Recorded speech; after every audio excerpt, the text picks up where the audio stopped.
Hello, hi, welcome back. I am so happy to see you here and that you're ready for another episode of this devlog.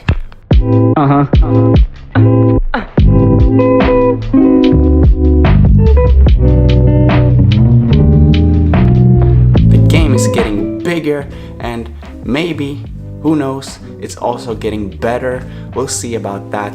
I'm not really sure. I hope so. But anyway, in the last video I wrote this in the comment section. In the next video, I'm probably going to add more equipment variation.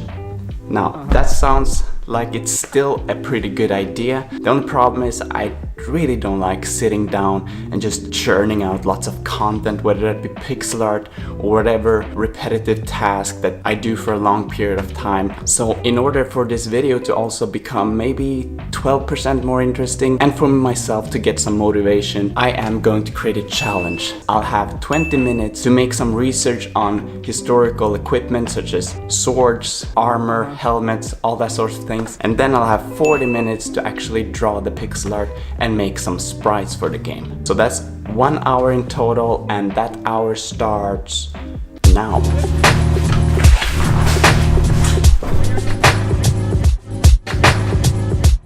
So I start off with googling a bunch of stuff like Roman armor, gloves, pants, all that sort of thing, swords, shields, different weapons.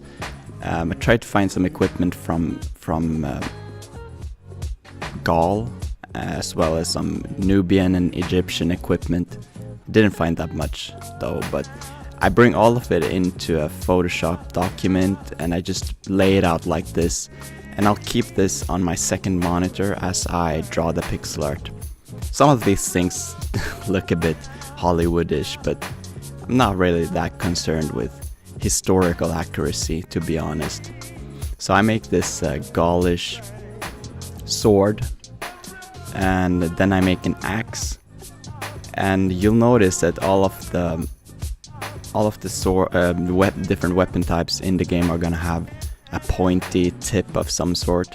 And this is because I want to reuse the same animations for most of the weapons. I might actually make some unique animations to some weapon types, but for now I'm gonna keep the stab animation, and that requires each weapon to have some kind of a pointed tip, otherwise it wouldn't make sense to stab with it.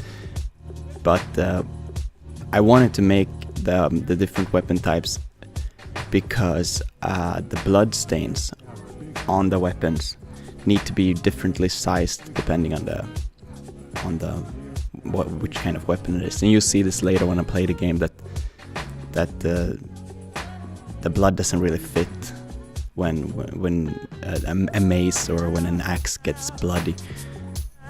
Well, I'll deal with that. So I make this armor, Roman officer kind of legionnaire armor sort of thing, and then I make the last thing here that is some sort of a loincloth, and this is actually the thing that you would imagine a gladiator would actually wear. And overall I'm pretty happy with these things that I made. 40 minutes is not a lot of time to make to draw pixel art. I was surprised actually at how little I was able to do in 40 minutes. But yeah, I'm pretty happy with the quality. It looks like the kind of quality I want the game to have. Okay, so in that same comment that I was talking about at the start of this video, I also wrote this. And maybe I'll manage to squeeze in another new arena as well.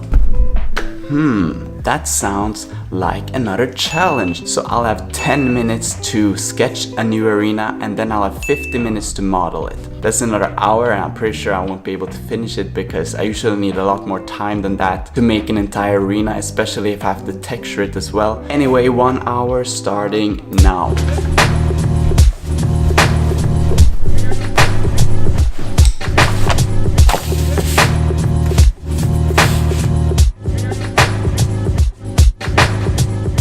So what I'm sketching here is supposed to be a village or a farm in Gaul, which is modern day France somewhere. As I mentioned in the previous video, some of the arenas are going to be located in the provinces of the Roman Empire. And this is supposed to be one of the first maps, arenas that you play in during the career mode of the game. And the fence that I'm drawing here actually turns out to be a palisade. I make it into a palisade because obviously a fence is see-through, which means that you would see things in the background, and that would mean that I would have to actually make things interesting in the background, which in turn would mean more work. So I make it into a palisade instead, which you can't see behind, and you see it here. I model the palisade. What I try to do when I model is I try to think of everything in terms of modules. I model modules. So I think of things as modular, and I make different sections of the arena that I can duplicate and mirror on the left side as well, and that will make it into a one whole arena. And I spend a lot of time here trying to think of something interesting to do with the door to the palisade. In the sketch that I made, there was no gate, door, there was nothing. There was just a hole there, but as I said before, I needed to cover it. I need to cover up the background with something, because there's actually not going to be anything in the background apart from some trees that you're going to see. You're going to see them above the palisade. This here is the farmhouse that I make. I'm not really sure how historically accurate, again, I'm not really sure how historically accurate any of these things that I make are. And I'm not really that concerned with it. I did Google a lot in the past few weeks. I've been looking into this idea of making a village in Gaul. So I've been Googling some Gaulish houses, and they pretty much look like that, I guess. I think it looks like a generic European farmhouse, which I guess it's okay. I mean,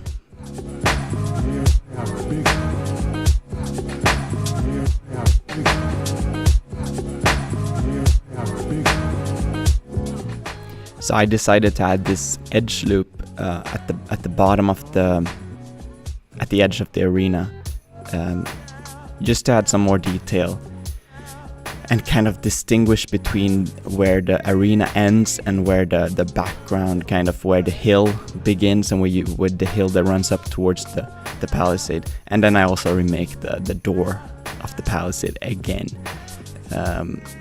I'll try to make the texture of the door to look a little bit more. I'll fake some geometry there in the texture instead.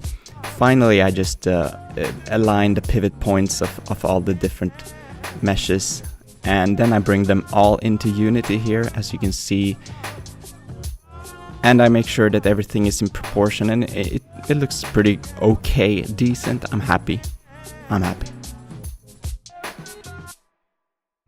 Now, in a previous video I also mentioned this.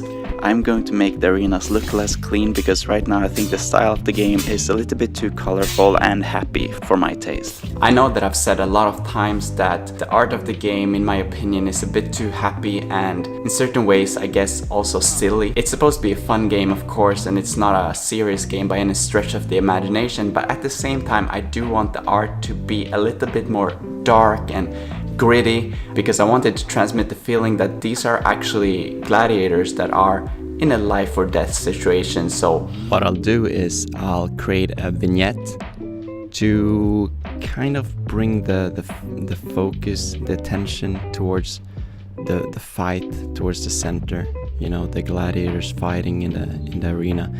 And then this here is the typical, you know, blood splatter that appears in the corners of the screen whenever you get hit. The typical effect that you see in so many games. It ends up being a little bit too intrusive, too heavy on the eye, so I'll probably have to adjust this and tweak it hundreds of times before I'm happy with it, but no, I'll probably just edit it a couple of times. What I try to do here with the arena texture is I'm trying to make it less contrasty, as well as bringing some blue cool tones into the shadows and the midtones. I make it all a bit darker as well. As you can see here, this is the before, and this here is the after. And I think it does look a little bit, less happy, more serious. But yeah, let me know what you think in the comments. Okay, so I think that is it from me today. I hope you found this video interesting. If you did, please leave a like, and also if you aren't subscribed already, you can go ahead and make yourself a cup of tea or something. You don't have to subscribe today, you can do that tomorrow. I'll see you in the next video. Bye bye.